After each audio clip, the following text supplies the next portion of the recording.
Good afternoon, everyone. My name is David Gow from the Institute of ICT Professionals, Ghana. You are welcome to our webinar on public speaking for professionals. Our resource person is Mr. Kafui Dey. He is an expert in public speaking and has been training a lot of people in this area. Mr. Kafui Dey, welcome on board, and let's go from here. Thank you very much. Thank you.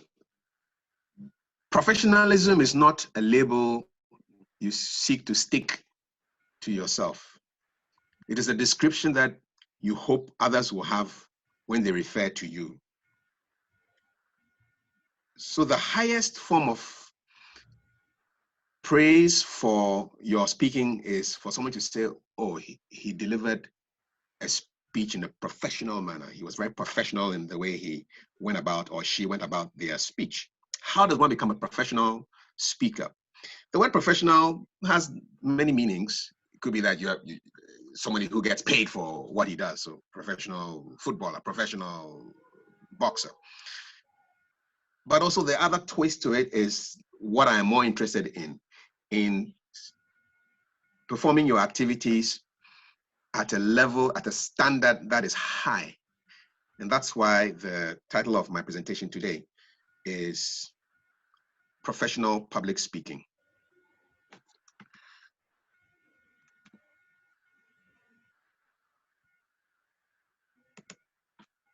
We go straight into business. It's all about people, because public speaking, by the definition of the word itself, has to do with two things: the people and the speaking. And for your people, the first thing you need to do, even before you get on the stage, is to visualize the outcome, the end result of your presentation.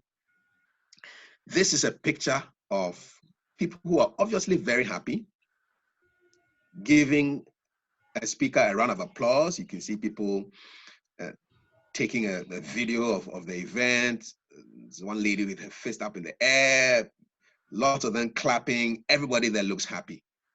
And this is the kind of reaction you want to get. This is the kind of reaction you want to visualize in your mind, even before you get on the stage. So it's important for you to visualize a good outcome.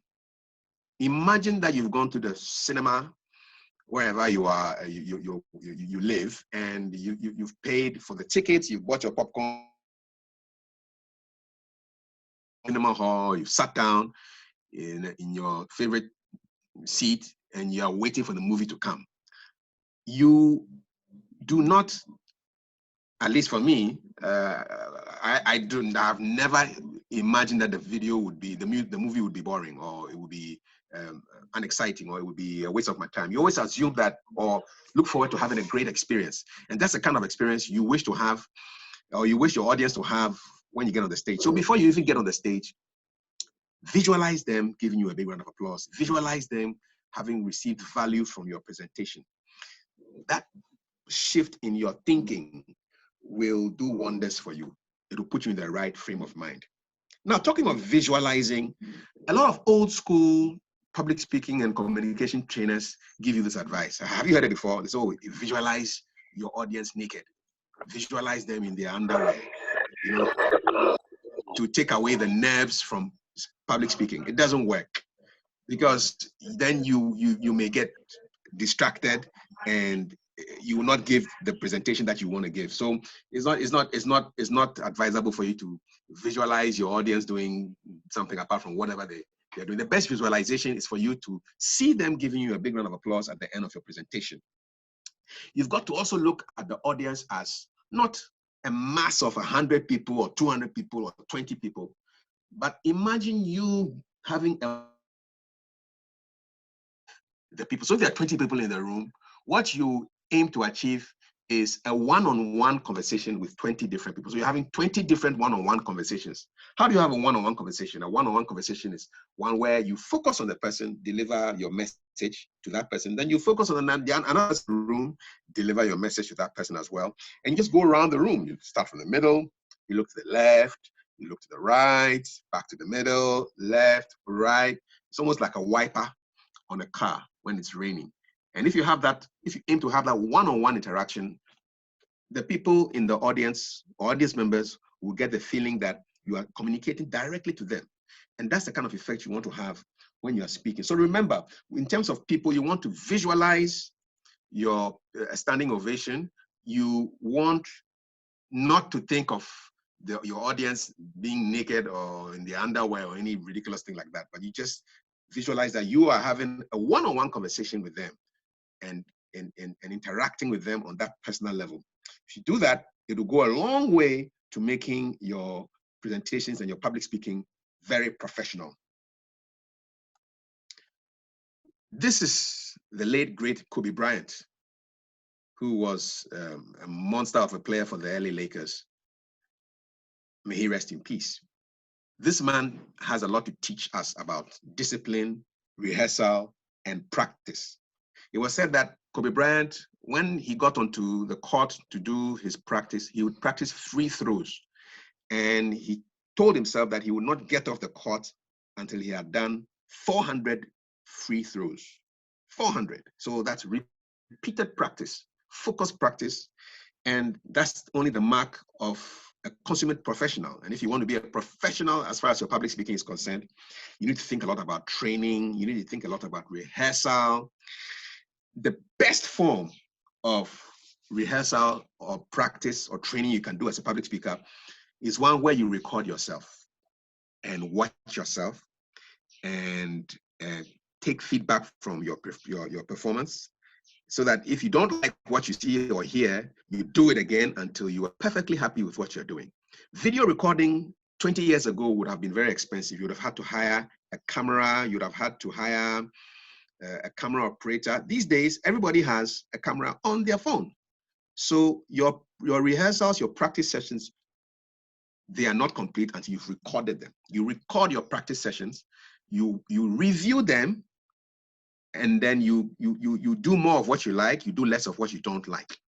It's also important for you when you are rehearsing to rehearse with an audience, because public speaking happens not in a vacuum, but in front of people. So even if you have 2 or 3 people who are sitting in front of you or standing in front of you, listening to your speech, it's better than having nobody doing that for you, nobody giving you feedback. It's important because your speech, you look at people and you can modify your address based on the kind of feedback you are getting from the people. So it's important to video your rehearsals, and it's important to rehearse in front of an audience. Now, if you, for some reason, cannot do a video rehearsal, you have no excuse. You can still do audio.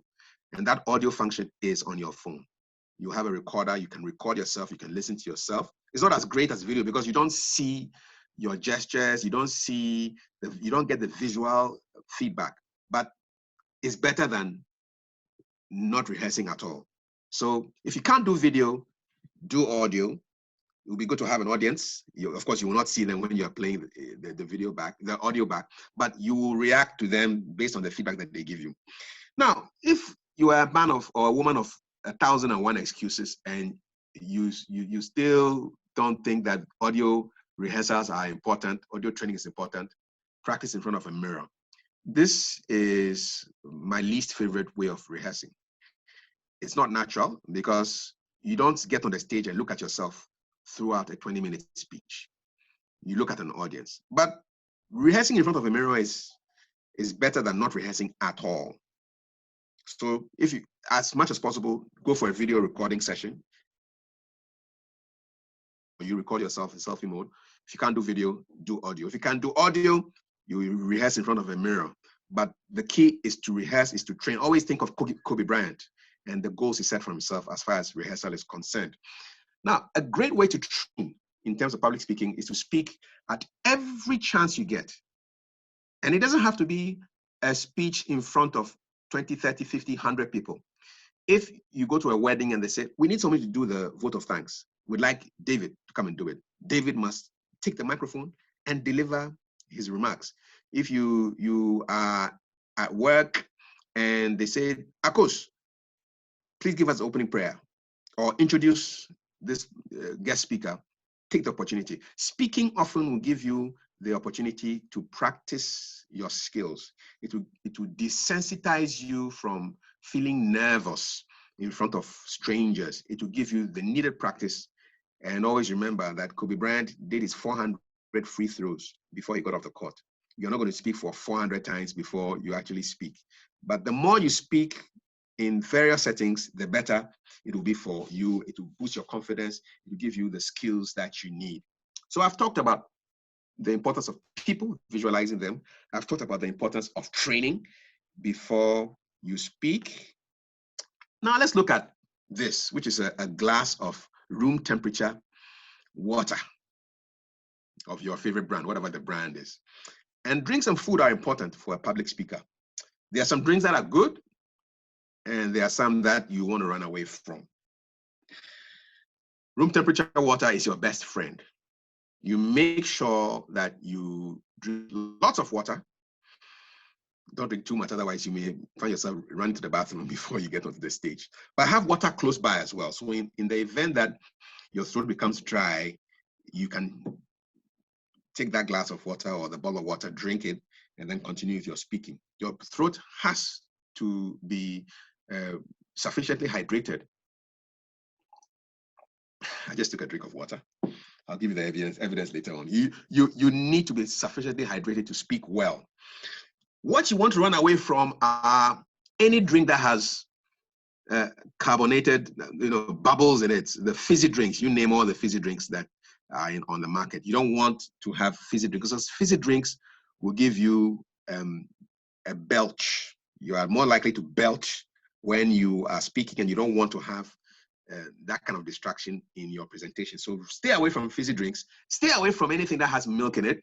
So too much milk in your coffee, yogurt, any dairy products, ice cream. Yeah, you don't want that. That can make you feel bloated. And not only that, milk has the tendency to produce a lot of mucus in your throat. And the mucus will make you want to spit. And when you're on stage, there's no place for you to spit. So you want to make sure that you stay away from milk before you get on the stage. Stay away from coffee. Coffee dehydrates you, makes you thirsty, makes your mouth dry. And when your mouth is dry, your throat is dry, you will not be able to produce the words smoothly. You cough, you will put yourself in distress, you feel nervous and tense, and you have stage fright. You don't want that to happen. So stay away from coffee, stay away from alcohol.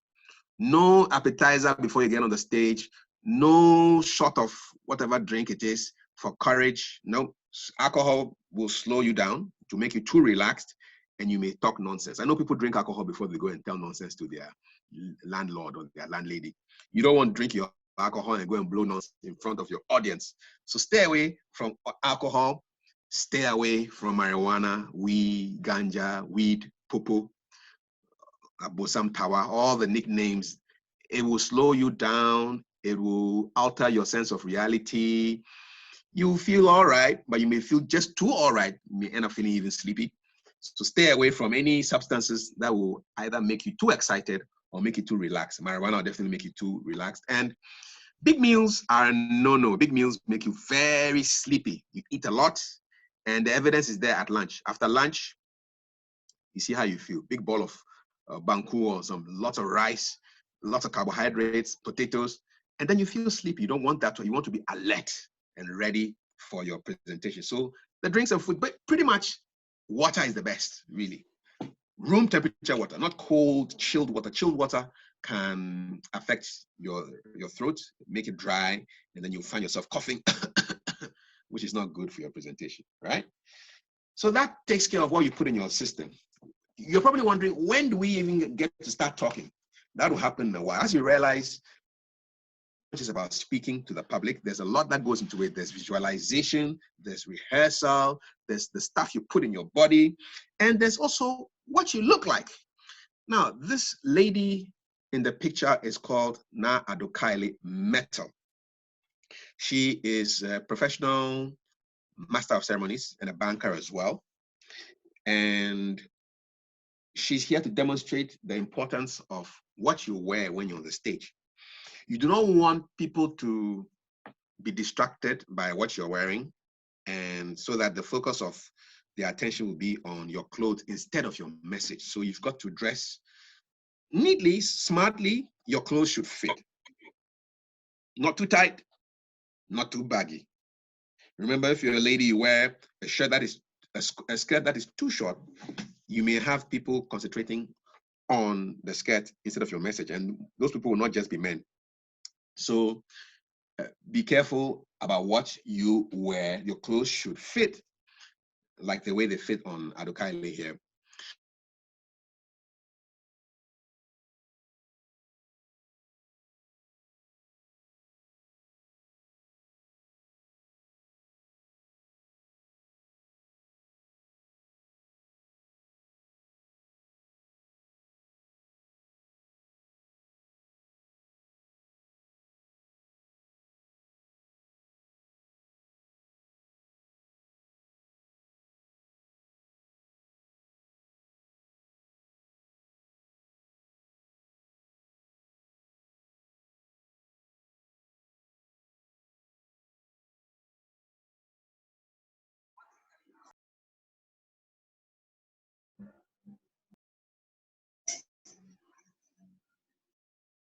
So me, I don't tell you all my business. So you want to make sure that you empty your pockets. It's very important for you when you are presenting, so that you don't distract anybody. Now, it's important that you shine your shoes. Probably something that you don't think about, but people look at the whole package when you get on the stage. They're looking at your shoes are muddy, not well shone.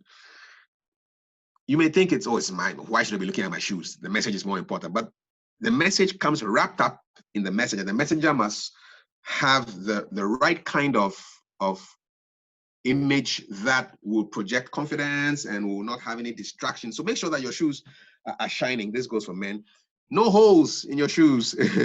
And you're wondering, how will they see my holes? Well, if you step up onto the podium, those in the front will see.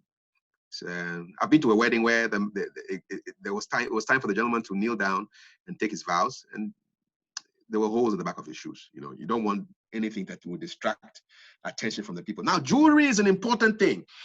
As little as possible. If you get on the stage with 5 rings on each hand, people are going to remember the rings. They're not going to remember your message. If you get on the stage with huge earrings, dangling ones, like the one Sade wears. Sade, for those of you who don't know, British singer, British Nigerian singer, Sade. Look for her. She's always wearing big round earrings.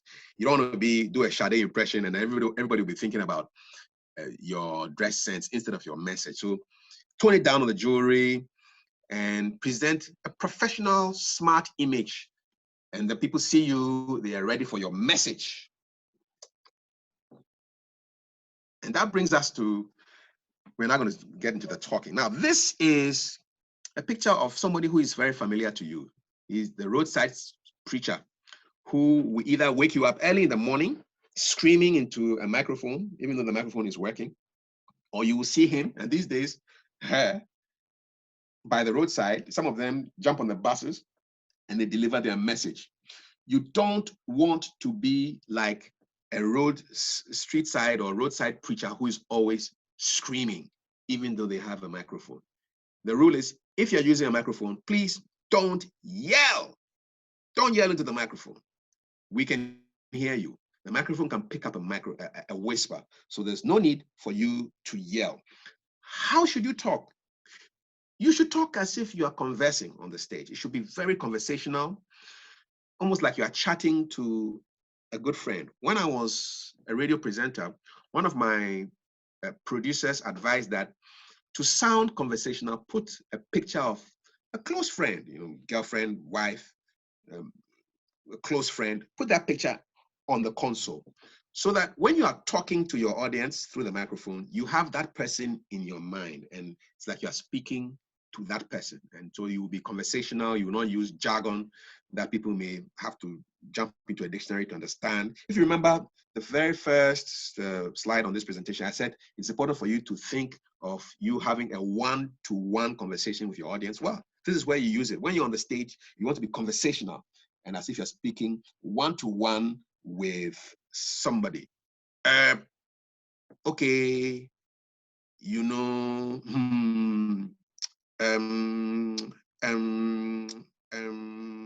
yep. Those are examples of fillers.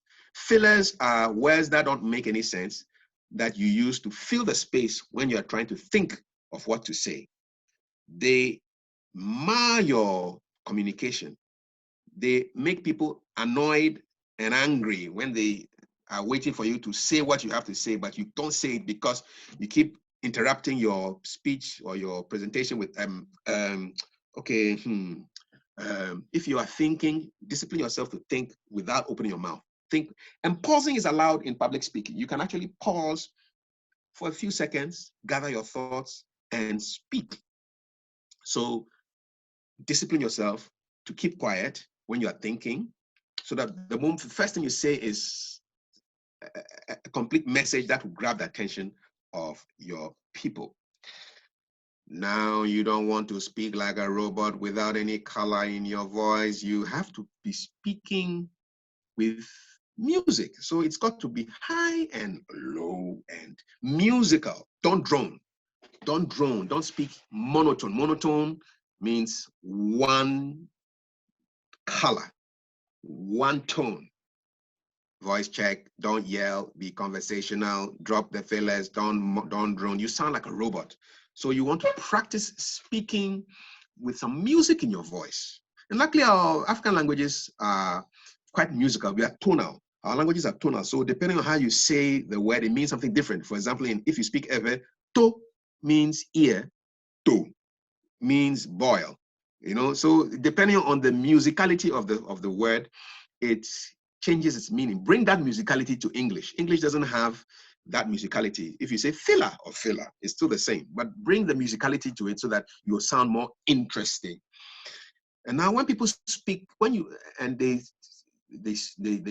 sound like, oh, I can't hear it as well. You know, what are you saying? When you get people asking, what are you saying? Can you raise your voice? Can you give us some volume? It means you're mumbling. You don't want to mumble when you're on the stage. You want to sound clear and confident, as if you know what you're talking about. But if you mumble, then people think that you're trying to hide what are you trying to hide? So you don't mumble. You speak clearly and confidently so that the tone of your voice conveys the message you want to deliver. Now we are talking about the speech that you will give.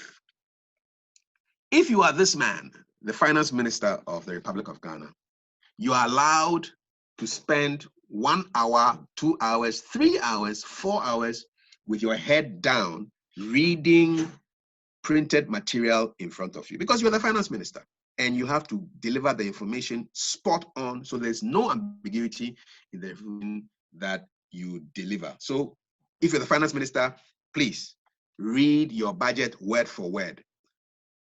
For the rest of us, it is not advisable to read your speech verbatim. You need to have that visual contact with people you are speaking to. So you don't read the speech word for word. But you are probably asking,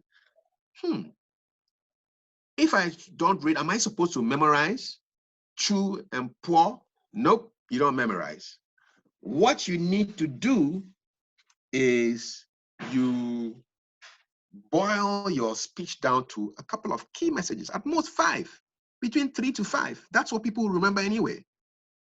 Imagine that you finish your speech and then the next day somebody asks an audience member to summarize what you said. You think they would remember every single word that you said? No, they'll probably remember 3 to 5 key points that you raised. So make sure you limit your speech to communicating about 3 to 5 key messages so that once you know them, you are able to communicate them. And there are ways of packaging that information so that people can remember it. For example, if I want to do a presentation on public speaking tips, I've written a book that has 101 tips, but I wouldn't give all 101. I'll probably give 5 of those tips, and I would arrange them to follow the letter SPEAK, because my book is A to Z of public speaking. So under every letter, I have a tip, a couple of tips under every letter. So I could say, okay, so your 5 public speaking tips, are based around the word speak. So S stands for speed, how fast you should speak. P stands for pause, the importance of you pausing when you're speaking. E stands for emotion or energy, or engage your audience. A stands for audience, and K stands for kindness. Be kind to yourself. Don't beat yourself so hard when you. With that, I can give a presentation, 20 minutes, 30 minutes, 1 hour, based on just 5 things. So that is how you deliver a speech, which is not as important as a budget, without reading. So the finance minister can read his speech word for word. For you to sound professional, exciting, engaging, you have to speak in such a way that you're looking at people most of the time anyway. So the pause is really important. You get on the stage, you pause for a while, you get the attention of the audience, and then you speak. If you get stuck somewhere, keep quiet, pause, continue. If you finish a point that you've made, you pause before you go to the next one. People will get the idea that you finished making a point and then you're moving to the next one. So that is what you want to do with the pause. Pauses are important. It's not just about, it's public speaking, so you speak all the time. You pause during your speech so that it signifies to them that you are transiting one point to another. You pause before you start the speech. You even pause after you've ended and you ask for questions. This is one of the most boring ways to start a speech. Dive straight in. For those of you who joined right from the beginning, you remember that I started with a quote that professionalism is not a label that you apply to yourself. It's the way that you want people to see you. That's how I started. I didn't say, today my presentation is going to be on. It's boring. Get people's attention right from the start. So it's really important for you to find an interesting way to start your speech. A question, a quote, a story, and that sucks people in, and then you're good to go. These days in the COVID-19 era, I've been hearing all manner of terms. So a speaker comes on during a briefing and talks about ICU, case count, lots of jargon. And if they don't break it down, you will be lost. Don't get technical, audience. If the audience understands what you're saying, by all means, use the acronyms and the buzzwords. But if you are speaking to a general audience, make sure that if you use any terms, you break them down so people can understand. You don't want people saying, huh, while you're talking, because that does not help. In the end, you want people to understand your speech and remember it and do something with it. So make sure that you don't get too technical. And that's why it's important for you to know who your audience is before you even speak to them. A good length of your speech should be 20 minutes. Research has shown that this is the amount of time that people will give you before they start jumping onto their phones to see who has sent them the latest WhatsApp, or they'll go and start forwarding jokes and run off to the bathroom to go and pee, run away from the boredom. So as much as possible, keep your presentations nice and brief. Let's talk about humor now. This man is in the news right now, but that's not why his picture is here. Funny Face is a comedian, and his job is to tell jokes to make people laugh. He's a professional humorist. What's the role of humor in public speaking? It can be tricky. Should you tell funny stories? If you know how to deliver a story well, yes, go ahead and tell a funny story in your talk. But if you are not good at telling these stories, leave them out. It's possible for you to give an entire presentation without sounding funny. It's possible. So don't feel compelled to tell funny stories. Don't feel compelled to find jokes to crack so that people will laugh. Because if you start cracking jokes, your audience is going to be comparing you with the professional humorists like Funny Face and DKB and Trevor Noah and Chris Rock and Kevin Hart, Jacinta. You don't want to be put in that category, Clemento Suarez. So be careful about jokes, and jokes can go wrong. The thing is to be natural in your presentation. You've got to be just conversational. If you remember, I've talked about it now twice in this presentation. Use your natural humor. See the natural humor in things. So yesterday, my children went back to school, not physical school, but it's now online. So now the teachers have sublet their work to us. And they did an online school assembly. It was chaotic. And my second son said, and because the headmistress was talking and people were talking and everybody was talking, and my second son said, this is the only time that our headmistress will talk, and then you can also actually even talk and you won't get punished. For me, it wasn't a joke. It wasn't a funny story. It was just an interesting observation. So I could use that story in a presentation about the need for clarity in communication, the fact that there should be no noise. So the point I'm trying to say is that your stories must be personal, first of all. So this is a personal story that I observed. And they must also have a point. They must make a point. Every humorous story, every funny story that you tell in your presentation must be relevant to the conversation, must be relevant to the subject. If it's not relevant, please don't go there. Otherwise, it now becomes something that doesn't quite fit. And people will be wondering, where is from this story to? Where from this story? All right, so be careful about humor. It's not entirely necessary for you to crack jokes in your presentation. You can actually give a presentation without telling a joke. Your humor has to be relevant and you must make a point. It must relate to your presentation topic. This is Madam Joyce Ayi, the only person I know in Ghana who has both a dress style and a hairstyle named after her. She's wearing that hairstyle, it's Joyce Ayi, the short haircut, and her dress sense, the slit and kaba with the long sleeves. It's also called Joyce Ayi. The reason she's here is not because of her dress sense or her hairstyle, but it's because she's a dynamic speaker. She moves.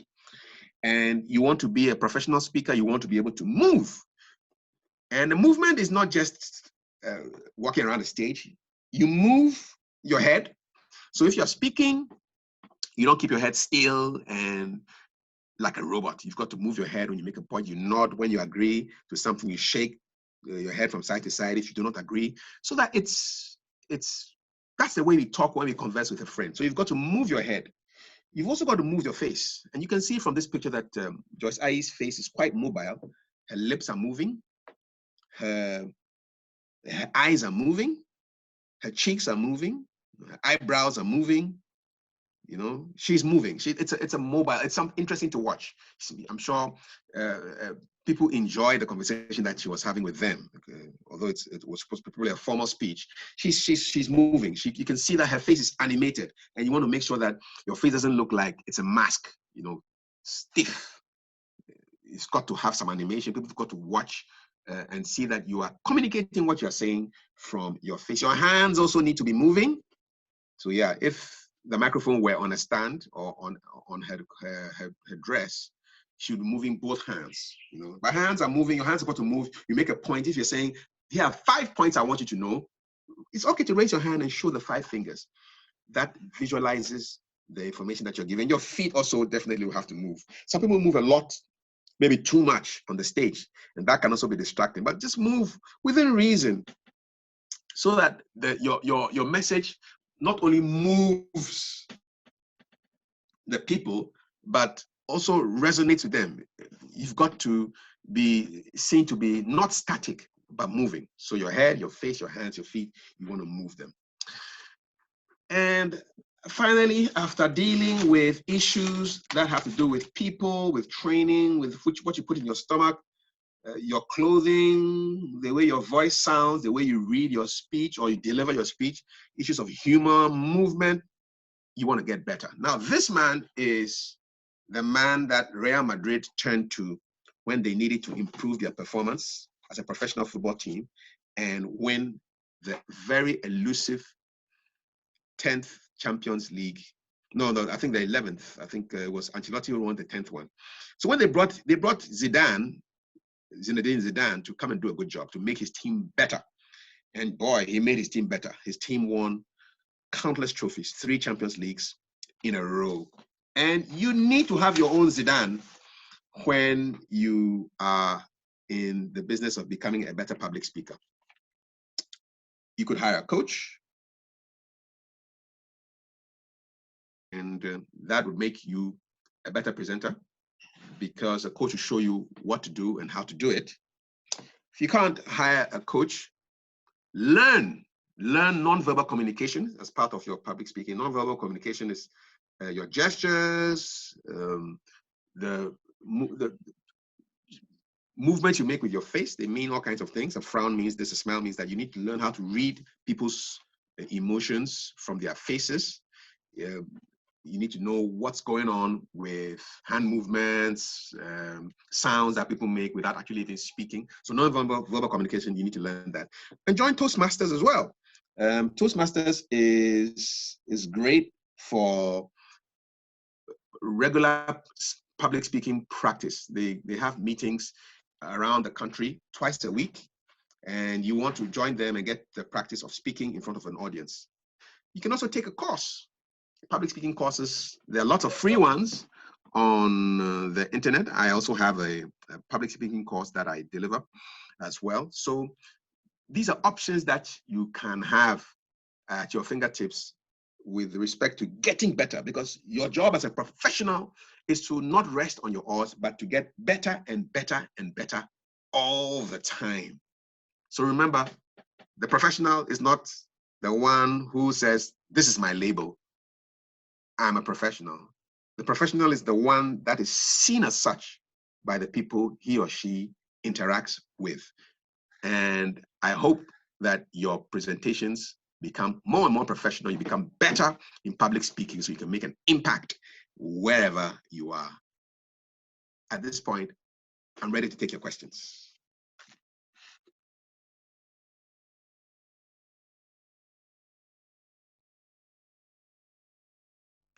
Good afternoon. All right. Good afternoon. Thank you very much. Okay, so somebody's on the line. The person should finish, and then I'll read out the ones on the chat. Sure. Please go ahead.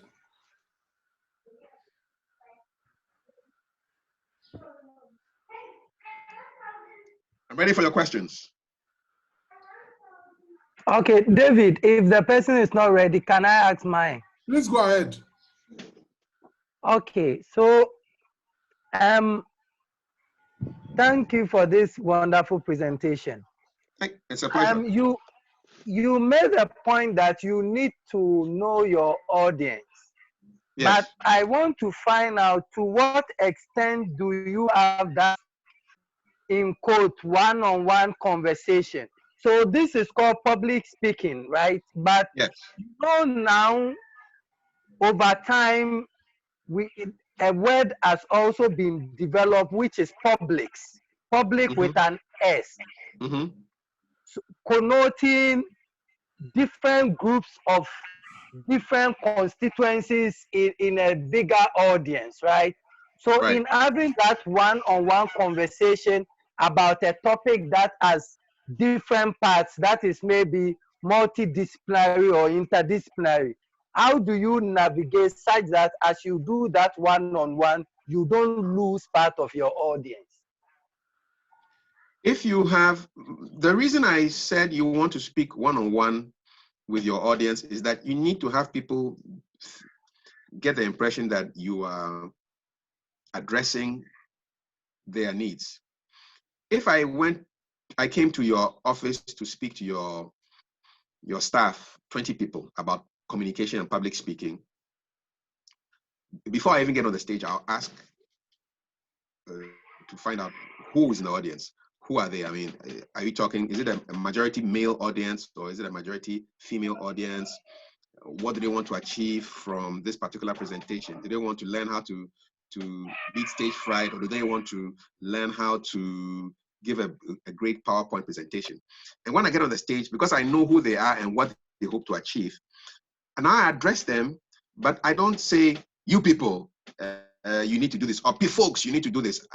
If you realize from my presentation, I was not speaking to you, although there were 40 or so of you on this particular presentation. I wasn't saying, people, you need to do this. I was always saying, you. So even though you didn't see my face, everybody got the feeling that I was speaking to them one-on-one. That's the impression I want you to have. Don't be like the radio presenters who come on the air and then they say, listeners, welcome to the show. Don't say listeners. Most people listen to radio by themselves. I, for one, don't listen to radio with anybody else. I may be in the bathroom with my radio on, or I may be in my car by myself driving, listen to the radio. But if you say you need to think about your life, even though I have 1 million people listening to me, at that point, everybody who is listening will think that I am speaking to them. You need to think about your life in this COVID era. Have you washed your hands? Instead of people, wash your hands, oh, you know, that's not effective. But you speak one-to-one to people and they feel that you are speaking to them. And that's the import of public speaking. You speak to a group, but you make people feel as if you are speaking to them individually. Nice. Thank Thank you you. very much. Thank you very much. So let me pick some of the questions here. So one is coming from Peter. Right. Do we have to memorize some, or we don't memorize at all? It's always good to know how you are starting your presentation, how you're ending. I knew I was going to start with a quote, and I knew I was going to end my own. I'll use my own presentation as an example. I knew I was going to start with a quotation. So I started with a quotation about professionalism because my presentation was on professional public speaking. And I knew that I would end my presentation with a summary of that quotation. So I made sure I memorized those ones. That's it. The rest, I spoke based on the slides that I had. So memorize your intro, memorize your outro. Your ending is important because you may, for some reason, have to end your presentation before time. Say you prepared for a 30-minute presentation, you may end up you may get a note that says you've got to finish in 20 minutes. So you need to quickly get to the end of your presentation and end it in a good way. Land the plane safely and securely. Right. So yes, rehearse beginning and end. Okay. The second one is, what is it? When giving a technical presentation, say a product pitch, is it still recommended to start with some story? It's important to catch the attention of your audience. They know that you are coming to talk about, you are coming to talk about a new product. So you don't get on the stage after the MC has introduced you and said, oh, the next speaker is Kafui Dey, he's a marketing consultant, and he's coming to talk to launch the product for us. Then you come and say, good afternoon, my name is Kafui Dey, I'm here to launch this thing. No, it doesn't work like that. You can start, boom, off with a story. Last week, I did a webinar, and around this time last week, the former president was trending because he claimed that our economy is now in the ICU and on ventilators. So he said that the day before my presentation, and I realized that on social media, that phrase was trending, ICU, ventilators. So early in the morning on the day of my presentation, I looked at my presentation and changed the title of the presentation. I called it Healthy Public Speaking, because I wanted to give myself an example. I wanted to give myself an opportunity to use that ICU quote.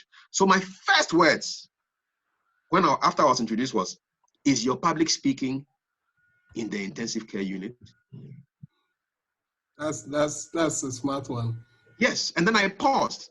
Because immediately everybody will know that these days ICUs is where you send very sick people. So is your public speaking sick? And then it connects to my title, Healthy Public Speaking. And then I went through the whole presentation talking about how you can make your public speaking healthy. So it's always good to get people from the beginning. Listen, people are busy. This is a very connected world. People have 2 or 3 emails that they're monitoring at one time. They're checking their WhatsApp. They're checking so many different things. So if you don't get their attention in the beginning, forget it. It's not going to work. So a story is good. A question is good. A quotation is good. The idea is to get people's attention. Fantastic. Another one from the same person. Are there some physiological predispositions which make someone a better or a worse public speaker, and how does one overcome this?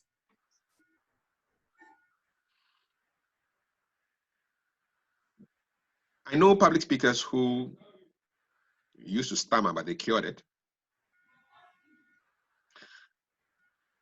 I know people who were very shy, but they became very great public speakers. Nothing is impossible.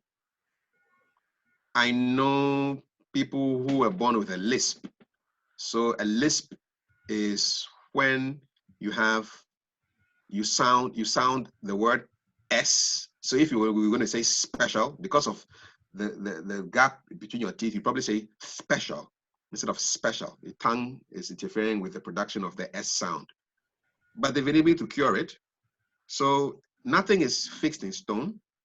And some of the issues can be dealt with by practice. Some can also be dealt with maybe by even minor surgery.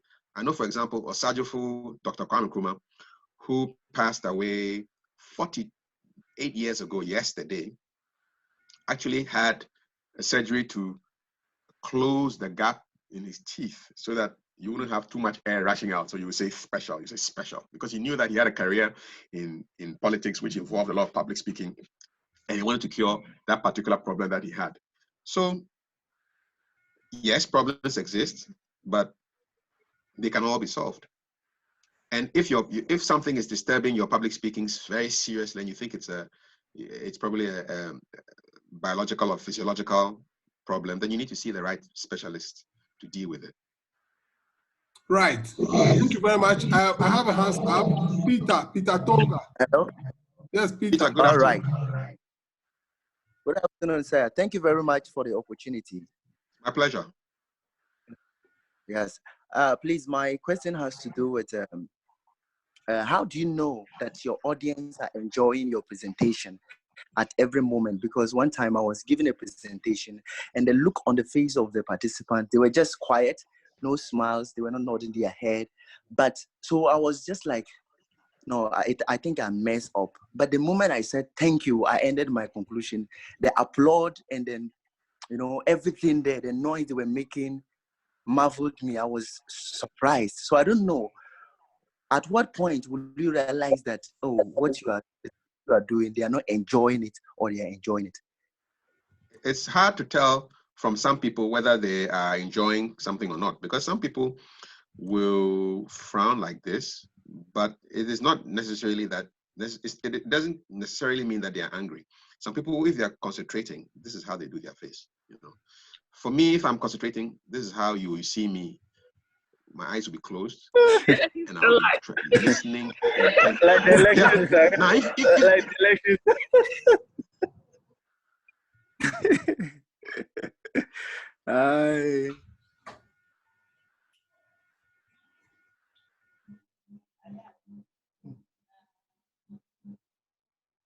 there's a danger in ascribing too much meaning to what the speaker, what the audience is doing. Focus on your speech. There will definitely be some friendly faces in the audience. Take encouragement from them. There will always be somebody who is friendly. A good way to actually make the audience like you is to get to the event early and introduce yourself to people before you get on the stage. Let them know that you are the speaker and you'll be talking about this, and I'd like to know your name. And sometimes it's possible that you can even, during your presentation, you can say, oh, while I was about waiting to get on the stage, I spoke with Amma about some of the key issues that she thought we could solve in this presentation. And Amma will suddenly look around and smile, and then she realizes that, oh, you've actually referenced her, and she actually becomes your ally in the speech. So don't take too much meaning from what you see in people's faces. You focus on delivering value to the people. You always think, are they getting good value for what I'm speaking about? And at the end of the speech, you will know, because you should ask them, what do they remember from the speech? Or what did they like about what you said? Or what did they take of that would be of value to them? And you will know. If they don't remember anything, then that's feedback for you to make sure that the next presentation will be more memorable for your audience. Thank you. Thank you very much. Wow, I really like this Next question, please. of trying to have some interactions with your audience before the presentation starts. I think this is a very good point. I've not really taken this seriously before, but I think Yeah. it's something that we should consider. Definitely. Okay, so I have somebody here called Infinix Smart. It would be good if you put your real names on the. Hello. Yeah. Hello, this is Bernard. Hello. Hello, this is Bernard. Okay, Bernard. Infinix man. Yes, Bernard, go ahead. Bernard. Yes. Good Go ahead. afternoon. Afternoon. Thanks Good very afternoon. much. This is a nice presentation. I just want to commend you for the great work you're doing. Thank you. Thank you. That's all, sir. Oh, great. So Thank we you also very have Courage here. Courage. Hello, everyone, and good afternoon, Kafui. It's always Greetings, exciting Courage. listening to you. Thank you. So the question I have is, if you I can hear have you, a Courage. speech, if you have a speech or a presentation, and the notice is so small that you are not really prepared, are you still supposed to go for the speech or presentation? Because the lack of preparation may make you read from the whole slide. So what should you do in that case? Yeah, well, you've answered the question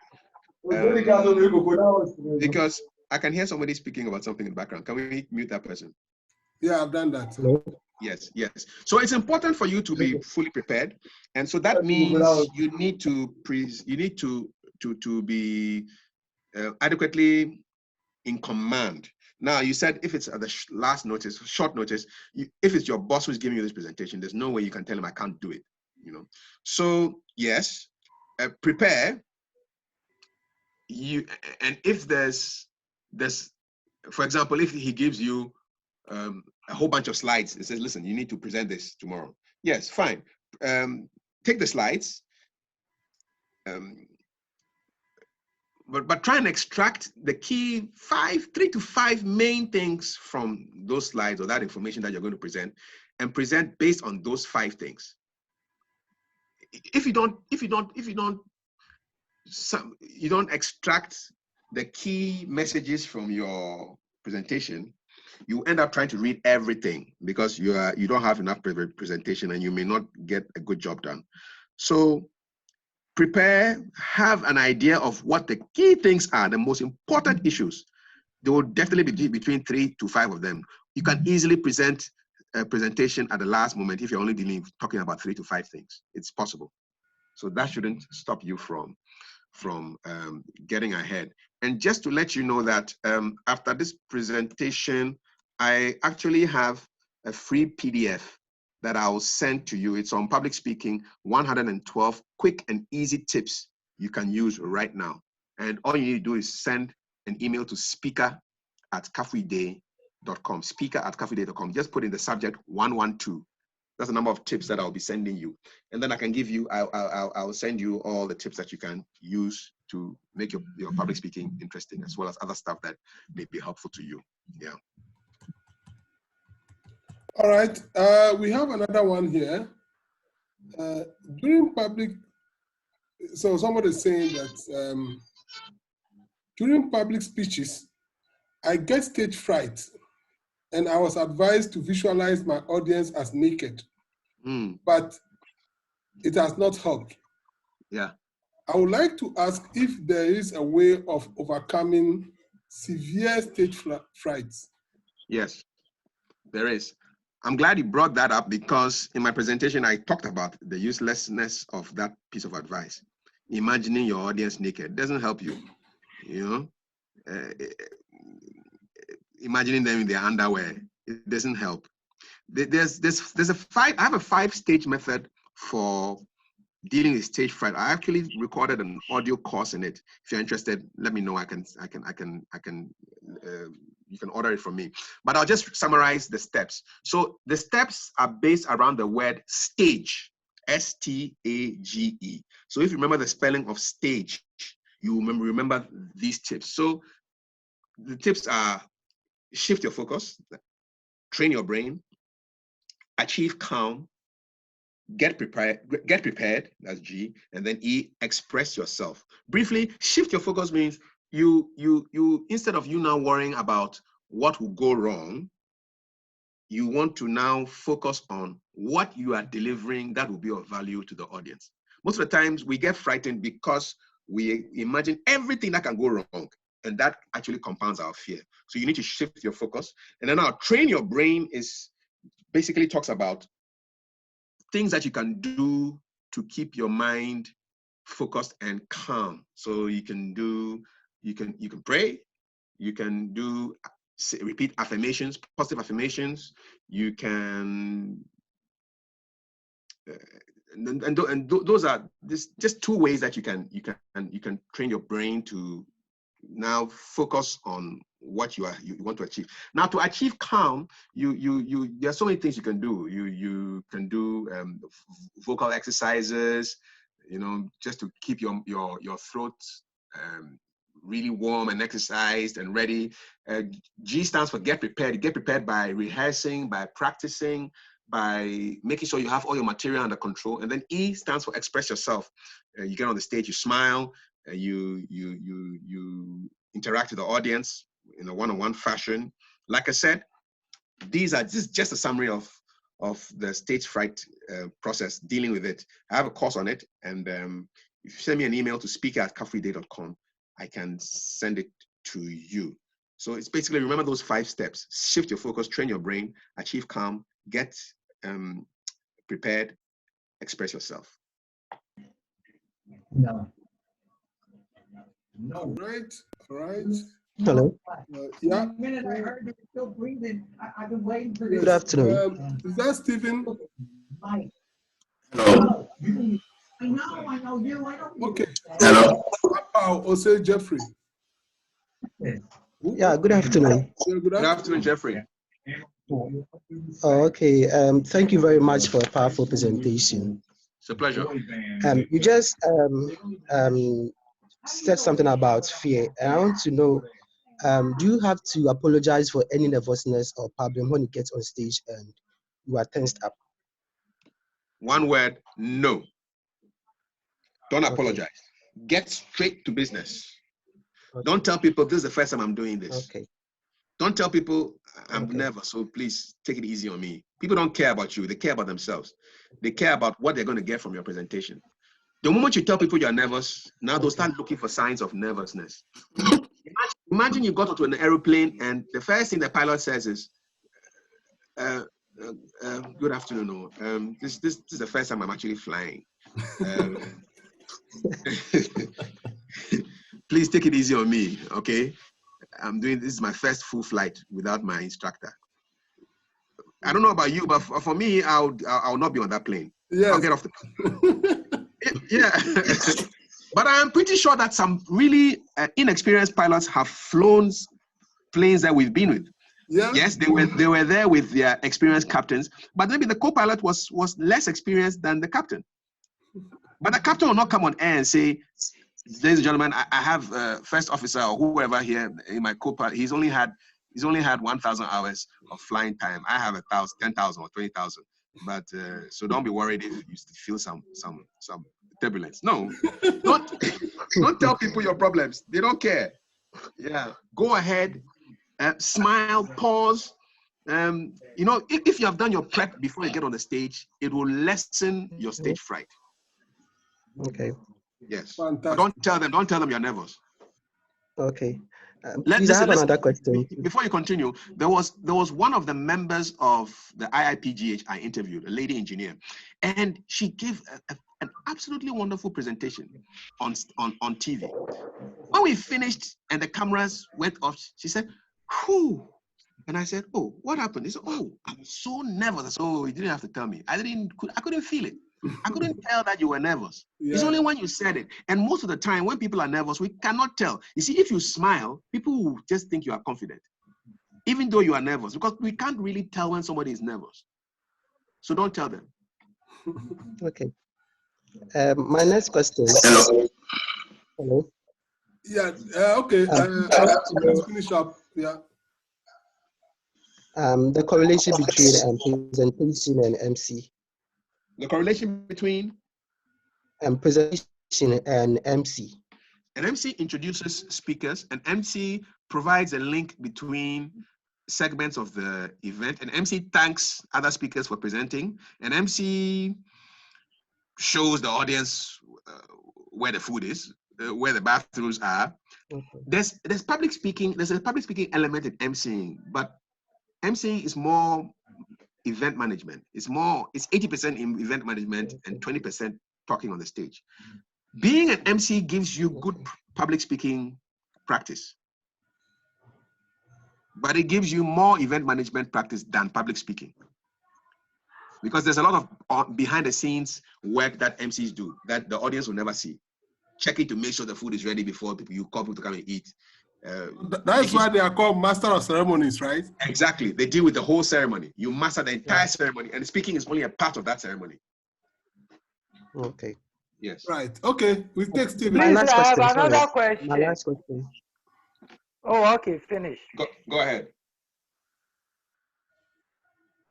Yeah. Let's get Stephen now. Is up? Hello. Yeah, Stephen. Yes, I'm here. Good afternoon, Kafui. Good afternoon. And good afternoon to all those who are listening. I'm glad to be part of this program, and I wish to thank you for giving me the opportunity. The first one is contribution to the use of the humor. That's something there inside. In the film. Because at time, depending on the audience you have, you can use a humor in place A, which they will laugh and it will be meaningful. But if you use it in another sector with a different audience, they may not be happy, which they will switch off forever. So what you said, the humor should be meaningful. It's very important. There was a time I used a humor in a church community. They didn't like it, and since then, I always get frightened when I want to use humor just to move them. But because of the previous experience of the usage of the humor, I always get frightened to use humor in that community. So it's very important to know which audience group you use the humor for, otherwise you miss them. These others are two questions that I want to ask. The earlier person asked a question, should you tell people you are nervous press? My question is, if somebody is advertised to talk and maybe due to something the person did not come and it became an option, should you introduce yourself as, this so-and-so was billed for the program and I am stepping in his shoes. If any mistake, you bear with me, but if there's an applaud, you give it to the person. Is it right to say such a thing? Then the second question is, which one should you focus on most? Is it the delivery or the content? Thank you. Thank you. Thank you. So the last question was delivery versus content. And then that first one was when you step in for somebody. Yeah.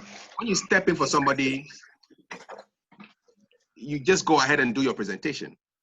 We don't, the person, whoever was supposed to be there hasn't come. It is not for you to make any comment on that. It should be the MC who should manage that particular situation. Sometimes the advertised speaker may even come later. So you don't want to get involved in that. Yours is to focus on your speech and deliver it. I see people who, for example, the finance minister is supposed to speak. He doesn't come, but he sends somebody from his, maybe his chief director to come and speak. So the chief director in his comments will say, I'm standing in for the finance minister. That one is allowed because he's there to basically read the finance minister's speech. So there he will read whatever has been delivered because he's not reading his own thoughts. And there he could say something that he could say, these remarks I've made were my own remarks. I'm now proceeding to read the address of the finance minister. Then he reads it. Then everybody knows that whatever he said before were his own remarks, and it will not be attributed to the finance speaker, the finance minister. But don't talk about if any mistakes are there, they are mine, if the applause. No, you don't want to bring any negative energy into your speech. Don't talk about mistakes. If you say if there are no mistakes, people will focus on mistakes and they will be looking for mistakes in your presentation. Go straight to the point, deliver, and leave. Now, what is more important, delivery or content? It's like asking if you which arm is more important, your left or your right. Both are important. You need both of them to function fully. That's not to say that if you are one-armed, you will not function fully. But you cannot say, is my left eye more important than my right eye? Or is my right leg more important than my left leg? They are both important. They all work together. So work on your delivery, work on your content. You can have great content, but if you don't deliver it well, it's as bad as you have great delivery, but don't give good content. So work on both. Right. Thank you. I have a question here from the chat room. Can you please explain the Toastmaster concept? Yes, I can. The Toastmaster is a public speaking club. Toastmasters is a public speaking club, and they have clubs all around Ghana. Go online and search for Toastmasters Ghana, and you will see the club that is closest to you. You join them. Joe Latte, the very famous former commentator, brought Toastmasters to Ghana. Oh, so he's over to you, like Joe Latte. founder. Yes, he's the founder of Toastmasters in Ghana. He's trained countless public speakers. He still trains public speakers at the age of 90, so it's about 95 or 96 now. And he's still training. So it's a club, it's a public speaking, and every 2 weeks they meet. And at every session, everybody gets to speak.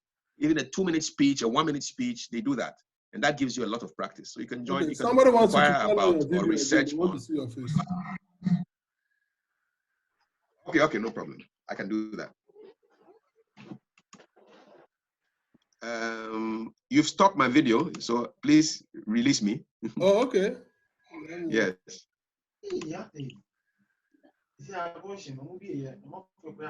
Start my video. Good. So I'm back. Okay.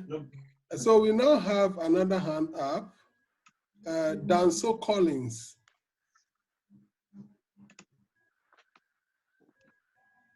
Please unmute and talk, please. Danso Collins in Tiamwa. It's not there. Maybe somebody else. It's not there. So please, I have a question. Okay, please go ahead. Yeah. So Kuku Sam. The person who asked to see my face, is he or she going to ask a question? So this is Peter Tonka. I'm taking a screenshot. Yes, go ahead. Go ahead. So I want to find out. I know that you can not over prepare. If there is any, you Yes. cannot prepare too much. But so I am a youth facilitator at church. I've been doing that for, let's say, 12 years. And so I get the opportunity to speak to young people. And I realize that I have a different approach when it comes to preparing for that and my slides at work. And usually when I'm preparing to talk to young people, as I rehearse, at some point I feel that I'm rehearsing too much. I need to leave some space for some natural things to happen. So I don't know when do you vary your preparation, and when do you ensure that you don't rehearse too much such that your presentation becomes like something that has been like it's too choreographed, for want of a better way.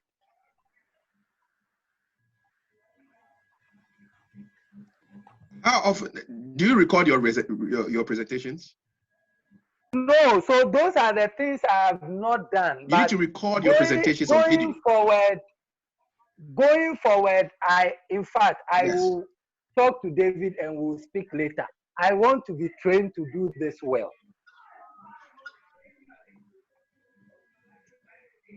Good. It's important that you record your presentation so you can see.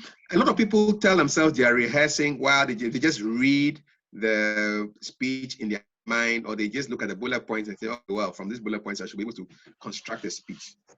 You can do that if you have the experience and you've done that, you've been speaking for years. But most of the time, but you need to also see how people will see you. That's why it's important for you to record. And now everybody has a video on their phone. So you make use of that facility. Record your presentation, get someone to record you, or fix it on selfie mode, record yourself, watch yourself. See, ask people who were in the audience when you were recording. And it's very important, a lot of people don't do it. Recording with an audience. Have an audience, even if it's 2 people. Even if it's 1 person, public speaking, if you have at least 1 person in the audience, it's public speaking. You're speaking to 1 person in the public. Have the person give you feedback. What did you remember from my speech? Because in the end, people must remember what you said. What do you like about what I said? What do you remember from it? And then they will tell you, what should I do differently next time? And they'll tell you, stop scratching your nose, or stop playing with your pen, or stop. And then you realize that things that you don't think about are affecting the understanding or the comprehension of your speech. So it's important for you to, you can never over prepare. So that's that one. If you're preparing, the person who rehearses more will be ahead of the person who rehearses less. That's a fact. If you remember in my presentation, I said Kobe Bryant refused to leave the stage until he had done 400 free throws. So that meant if he made 200 mistakes, it means he would be, and he made 400 shots, it means he will be there for 600 attempts. So it's not about the attempts, it's about what you achieve. So that was his target. And so you've got to be like that. You've got to give yourself that target, that at the end of your rehearsal, it should be that when you look at your video, you say, wow, this is it, I'm ready. By that time, it would have been internalized. And you'll go out there and you just ace the presentation, because you know how people see you, you know how the whole thing goes. It's all in your head. It's like a movie. So please rehearse, but rehearse well on video and with an audience. Great. Thank you very much. Thank you. Do we still have somebody there who wants to ask a question? Yes. Mercy, Apau, do you still want to ask a question? Yes, please. Please go ahead quickly. Yes. Yeah. Can I ask? Yeah, please go ahead. Let's give opportunity. Hi. Yes. Let's give the opportunity. Hello. Yeah, Mercy, please go ahead. Hi. All right. Hello, can you hear me, Kafui? Yeah. Loud and clear. Loud and clear, Mercy. Oh, that's fine. In fact, I was fumbling a bit at the beginning, and I lost the earlier parts. That was how come I was asking for help for the audio, and I got it. So if you wouldn't mind, you could give me a small recap. But my questions are on the move aspect. I realize that the dynamics might be different if you are emceeing and then if you are doing a presentation or giving a speech. Can you look at the two for me, please? Thank you very much. Yeah. You are doing a great job. Thank you. So you want to know the difference between emceeing and public speaking? No, I'm talking about the movement. The movement. Yes, the movement, I think that of the speaker. Yes, of the speaker. If you are speaking or you are emceeing. Yes. It all depends on your presentation. You can have a public lecture or a speech where, because of the setup, the microphone is on the lectern, you can't move. So you have to stand in front of the lectern, in front of the microphones, and then deliver your presentation. It could also be that you have a handheld microphone, which allows you to move around the stage, holding the microphone and speaking. And so your movement will depend on the technical requirements. I know some MCs, some speakers who will say, I prefer to have a headset microphone because I want my hands to be free so that I can use both hands. Some are comfortable using a handheld microphone. It all depends. And then so I want to move around the stage. So it all depends. Even some MCs don't even move around a lot. If you're at a conference, you may not move around too much. You probably may stand in one place and talk. And then when it's time for the Q&A, you move around. It all depends. What I've laid out in my presentation is not cast in stone. These are general principles, and you can vary them depending on the event that you find yourself at. And yes, public speaking is different from MCing. MCing has elements of public speaking. Yeah. But they are two different things. Yes. All right. Thank you very much. It's a pleasure.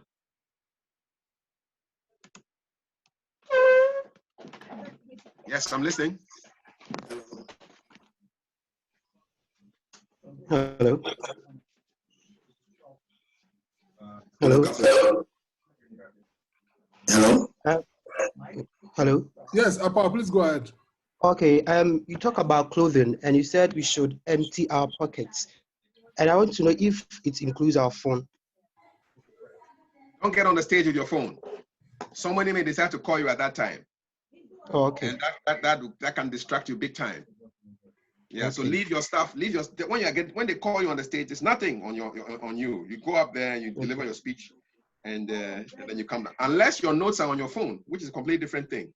Okay. And then if your notes are on your phone, then you please make sure that your screensaver doesn't go off. It doesn't come on after 2 minutes. Because if your screens, I've seen people who are speaking in public and then they spend 2 minutes trying to put their password back on the phone to get back to the notes that they were using, and it's very uncomfortable. You don't want to be. So they try to unlock the phone. Yes. So and then in the middle of a very serious presentation, that is too much stress to deal with. You don't want that to happen. So as much as possible, put your notes on a different device. Yes. Thank you. Yeah, you're welcome.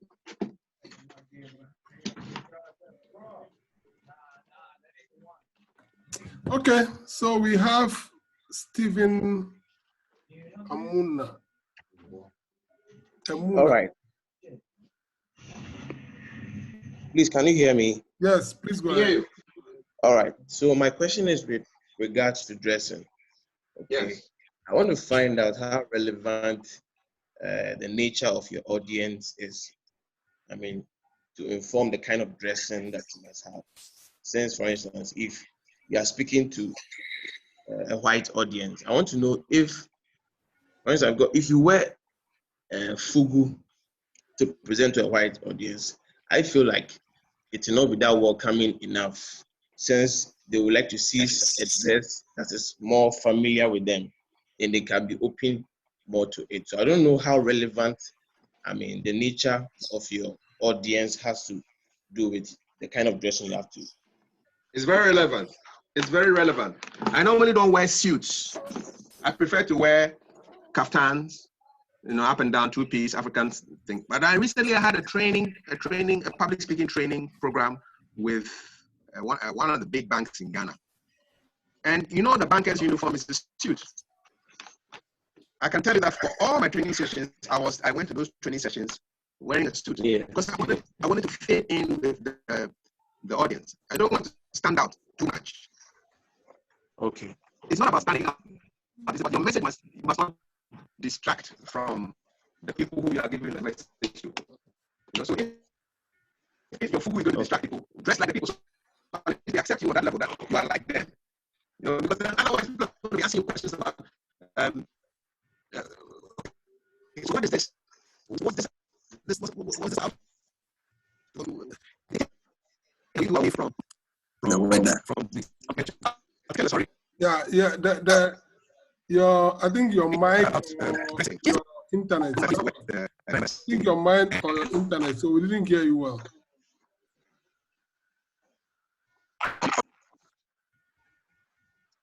Hello? Hello? Is Kafui there?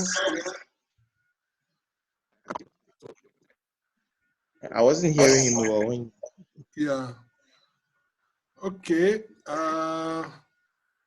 What I'll do is,